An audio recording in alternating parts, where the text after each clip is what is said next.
Hello, it's Ricardo and welcome back to Elite Dangerous. So, it's patch day, patches are out. This is the new Fleet Carrier patch. Yes folks, another Fleet Carrier patch.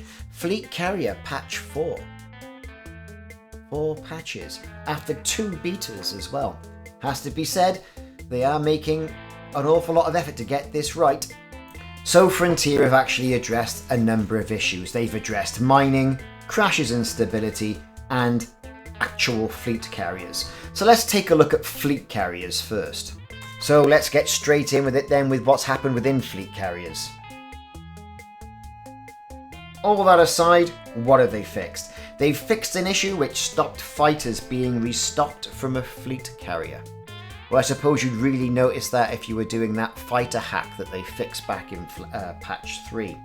They've also fixed a number of issues related to fleet carrier positioning, and that's all around the fact that there's a better enforcement of the 16 carrier limit around an astral body. Now this is something I've had some experience with myself. My kids play this on Xbox and on PlayStation. I play on PC and then sometimes get on the consoles. But when going at the triple mining hotspots that I've been frequenting lately, like we all have to get that money, you can see that, there was some issues there. Isn't it more than 16 fleet carriers around that astral body, isn't it? Just check it out. And it was causing some problems for PS4 and Xbox users where it was locking them out the system and the game was crashing. So that's a good thing that Frontier have addressed that. Let's go on now to crashes and stability. They've fixed an issue where loading into an instance in a system with a large amount of fleet carriers, as I've just mentioned, would cause very long load times, potentially long enough to cause a disconnect. And that was mostly on the Xbox and PlayStation, has to be said.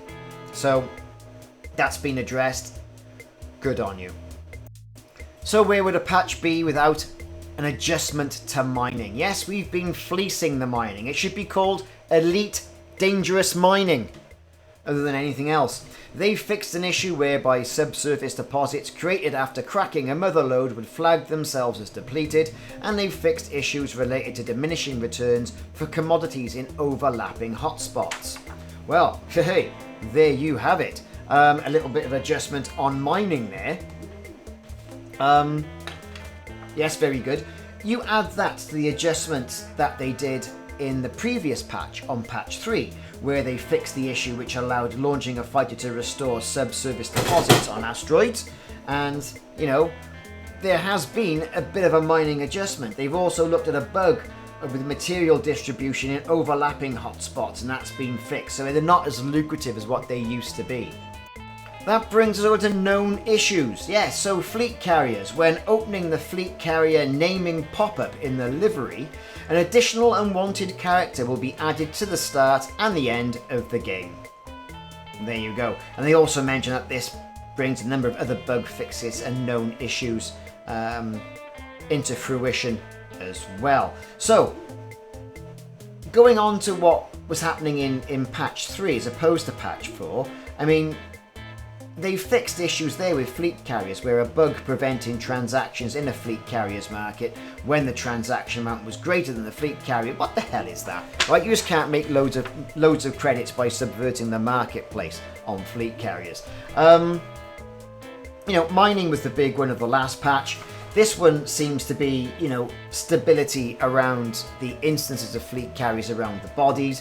No mention about the availability of tritium, unless that's going to be adjusted and they haven't actually mentioned it. Because some carriers, are left stranded, other carriers are not. What can you do there? You're going to be left flying back and forth from some stations to get tritium. That's going to force the cost of tritium up through the roof, and what you're going to do then. So, that in a nutshell was the patch notes for Fleet Carriers Patch 4 on Elite Dangerous. Upgrade has happened, it's going to be live now, all good stuff.